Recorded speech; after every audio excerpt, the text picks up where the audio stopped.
welcome to my channel. My name is Ajane. For those of you who are new, I'm a medical social worker. I work in a hospital setting and I work in a clinic setting. They kind of work cohesively together. I carry a caseload of moms who are pregnant and I help them throughout their prenatal care. And then once they're ready for labor and delivery, then we go over to the hospital and then I continue care there until they come back for their postpartum follow-up visit. So a lot of you have been watching my videos and you kind of know that I spend a lot of my time in my clinic. I'm currently in my office right now, and I wanted to share with you guys the different types of people that we have in the office so you can kind of get a good idea of who's here and what kind of clinic we run and how we can help and how we do help some of our patients who are struggling with AUD and OUD, SUD as an overall umbrella. So that stands for substance use disorder for those of you who may or may not know, and it's alcohol use disorder and then opiate use disorder. So we kind of encompass all of that comes under SUD. So I'll start off with the social workers first. We have 2 full-time social workers here at the clinic, and then we have another part-time social worker who works specifically with our postpartum moms. So we do have a program where our moms can stay with us about 2 years postpartum if they're on MAT, also known as Suboxone or Vivitrol. So we carry those patients up to about 2 years as long as they are on Subutex prescribed by us, so we can follow them. So that's what one of the social workers does. She follows them postpartum up until their time to transition out of our program after the 2-year mark, or even if they want to leave a little bit sooner, then that's what she does. She helps them out. And then we have 2 pregnancy social workers, one being myself and then another being my other co-worker, and we are with the moms from when they come into the office up until they transition, if they stay in the postpartum program, to that postpartum social worker. So I am with them up until about their 12-week follow-up visit, which really isn't a lot because you typically come like every 2 to 3 weeks depending on how you're doing, if you've had a vaginal delivery or a cesarean section delivery. So there's 3 social workers. We have 2 receptionists. We have one in the front that checks in our patients, gives them the rundown about HIPAA forms and, emergency contact, gets transfer of care paperwork and documents. She gets a lot of them coming in, and then she walks them through the whole urine drug screen and stuff like that. So let me just walk you through. So then we have an MA, a medical assistant, who then assists the patients with their vitals, their blood draws, GTT, things like that, of that nature she does, and that is her workload. She does the urine drug screens, sends them over to the lab, gets any vaccines or flu shots and things like that. She handles all of that. She makes sure that the blood draws are done at the appropriate time when necessary. She makes sure it's all the vitals and research things that our patients participate in. All of that stuff gets done appropriately and accurately. And she also makes contact with different specialists. So we have a vein specialist that is connected through the hospital that can come over and do IV therapy for some of our patients who, need IV therapy. So we have the receptionist and then the MA, and then we have 2 registered nurses. One is actually our lead nurse who kind of runs and manages the entire program, and she and the other nurse kind of still have the same job responsibilities, but obviously as the lead, she carries on more responsibilities as far as workload when people are off, managing the schedule, scheduling patients, talking with the doctors and the nurse practitioners and things like that. And then our other nurse, who just does nurse duties, she continues with their care. She answers any medical questions or concerns that the patients might have. She also does blood draws and does vaccines and does education on a certain level, and then they give reports to the nurse practitioners. So we right now have about 3 nurse practitioners. One's in the process of training. So we have 3 nurse practitioners who are scheduled throughout the week. Sometimes we might have 2 nurse practitioners for one day. Sometimes we might have 1 nurse practitioner. I think the goal is to have 2 nurse practitioners each day, and this is why we're adding on an additional nurse practitioner that's in training. So she should be done really soon here. And they obviously do medical care. So they're qualified and capable of doing normal prenatal visits. They give suggestions, they schedule cesarean sections, inductions of labor, they answer any medical concerns and questions. They do like vaginal checks and things like that. Like everything that you would think an OB does, they do. They're very qualified to do that and make those decisions and calls. There are certain instances where they do have to refer or consult with a MD. So that's what we do. Then we have another receptionist who does the checkout process. And what's special about her is that she also can schedule additional appointments outside. So any specialized care that the patient might need, like any heart or maybe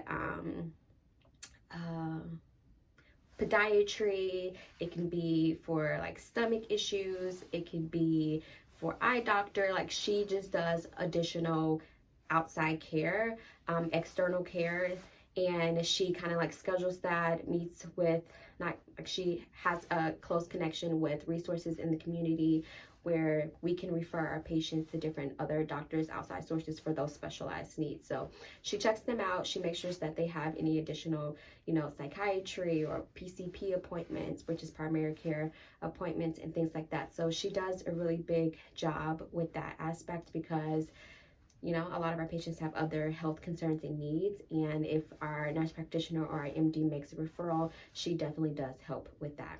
So, all right. So I went over the 3 nurse practitioners. We did have 3 MDs at one point. They were kind of all part-time. One of our doctors is our medical director, so he kind of like is first in charge when it comes here. So the lead nurse does the day-to-day, overall wellness of the clinic and the schedules and things like that. And then our medical director does more like top tier things like research and interviews and organizing with other medical professionals outside of our agency or our network, hospital network, and does all of that extra stuff. So we have one medical director who does see patients, and also he can deliver them as well. So he does spend time over at the hospital. And then we have a new doctor who just signed on because our previous doctor ended up needing to be sent over to another hospital. So we have 2 MDs that are here, technically full-time, but they're really here part-time, and they like shift their schedule, so they're never here on the same day. And so that is typically what happens with that. So we have 2 MDs, and then also with the MDs, they get a lot of residents, they get fellows. So there's months where we have fellows for 6 months or 3 months or a month, and then we have fellows who are doctors or who are currently MDs and who have been in the field, but now they're going into like a more specialized, part of the field, and they're getting like training and education and practice and experience in this field. So then we have residents that come over and also like assist with the doctors as well. So we have that. And then we have a pharmacist who meets with the patients and talks to them about any medication concerns that the patient might have. She talks about the, pros and benefits of the medication, and also some of the side effects or possible concerns about the medication. She also goes over their whole medication history and makes sure that all of their medication work cohesively, that it's managed appropriately, because we do have patients who do get prescriptions from other doctors, not our clinic. So there's things that they need to disclose to us or that we find out. So we want to make sure that they're healthy and that they're taking things appropriately for their baby. And also with prenatal care, it's very specific because there's a lot of medications that you actually can't take while you're pregnant, and especially at a high risk pregnancy while using drugs, for instance. So our pharmacist does a really great job at educating them, answering any questions, giving them alternative medications or solutions to their issues or their complaints, is what we say in the hospital. So we do that. And then pharmacist. We also have a psychiatrist as well. So our psychiatrist is here to do like the full psychiatry, download. She does a full assessment and consult, and then she also does the whole prescribing of medications if necessary. And yeah, she meets with our patients when they come into the clinic, or does telemedicine appointments, and we have that, which is really, really nice. We also have a diabetes educator who comes and meets with our patients about their diabetes, about management, about their journal, about their eating habits, about their concerns, about the, risk and things like that of being, diabetic, and the types of diabetes that you can get while you're pregnant. And yeah, so they work with them regarding the diabetes. We have a smoking cessation as well, a research project that's going on right now, and we have 2 workers that come here and discuss with them about smoking cessation and trying to assist them in that. And so they also work with our MD and our pharmacist in collaboration to educate the patients, try to get them patches if needed, going over ways to decrease their tobacco use and things like that. So we have a smoking educator as well, diabetes educator, pharmacist, psychiatrist, 2 receptionists, 3 social workers, 3 nurse practitioners, 2 MDs. Occasionally we'll have a fellow. We have residents that come in here and there. We have a lot of people, as you can see. I'm trying to think of everyone, making sure I'm not missing anyone. Nurses. Oh, I forgot my favorite person. So we have a sonographer here in the office as well. So our sonographer does ultrasound. So they do the typical ultrasounds, look for baby's weight, development, any concerns, just the cute things. So that is completely here as well. We have an ultrasound room as well, so that's pretty cool. And I'm thinking that's pretty much everyone. There are occasions where we are teaching hospitals, so we do have nurse practitioner students, pharmacy students, psychiatry students that come in and do. We are working on social work students because everybody else gets students, and why not social work? I don't know what's up with that. We've been really advocating for that. We've kind of laid low on it for a little bit, but we're about to come back full of vengeance, because it's really important for a social worker to be able to experience this type of setting. It's very unique. It's very customizable to the patient. And so I think this would be a great opportunity for someone in their MSW practicum and things like that. So love that. Oh, we kind of don't have this, but we have it as a program specifically created and built based upon our patients alone. So we have a doula program where if our patients are wanting a doula, then we are able to connect them with a doula that's able to be with them throughout their appointments and labor and delivery and postpartum care. So that's really cool that we get the opportunity to work with this organization at our hospital that specifically built this for our patients. So this is just strictly exclusive for my patients, and we love it. So that's been great. We also have different research studies of people that come into the office to speak with our patients about different incentives, different, practices and groups that they would like for them to join in. So we do have that. We used to have, when I first started working here, a counselor that was outsourced by an organization that we do a lot of referrals through for inpatient and outpatient treatment.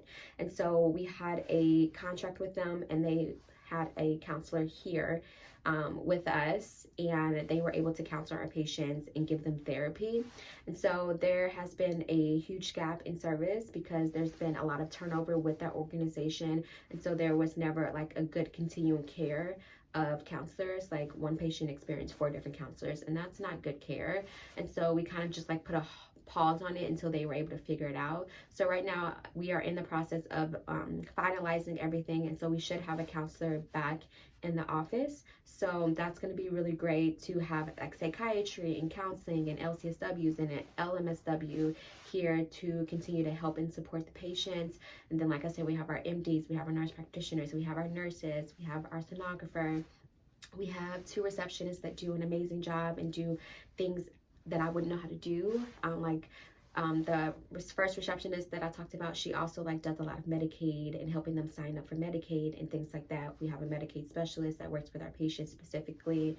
And yeah, it's really a great program. I think that a lot of people are struggling right now because of the results of COVID. And then also there's just a lot of timid, response to engage in prenatal care because these patients know that choice of division has to be involved, or there's a stigma of judgment associated with using during pregnancy. And so we want to do our best to provide them with adequate care. But a lot of hospitals, a lot of clinics, a lot of doctors' offices are struggling with meeting their numbers or their typical marks of patients that they used to have prior to COVID happening. And so we're just dealing with the effects of that. So that's been kind of hard lately. Is not like having a lot of patients. We get a lot of patients that call and want to set up, but they just don't come. So our no-show rate is high.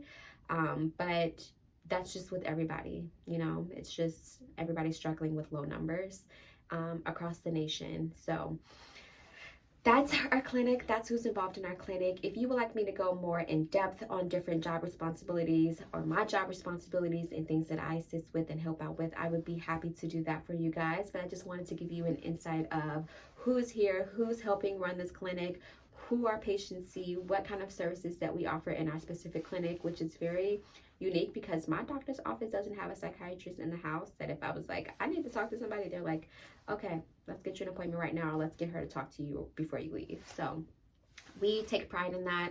We love that about our clinic, is that we're continuing to grow and develop and create a one-stop shop for these patients so they can, get everything that they need for themselves and their babies and their families. So yeah, I think that's it. I'm really hoping that I didn't leave anybody else out. There's just a lot of players in this building, and everybody's work is appreciated, and all their contributions and their job skills are valued at a high level here. So yeah, until next time, I hope that you guys are staying safe, that you are surrounded by people that you care about and that care about you, and that you feel loved and seen and valued, and that I'm sending you lots of love and comfort and peace. And yeah, let's finish out this year strong, and I'll talk to you guys later. Bye.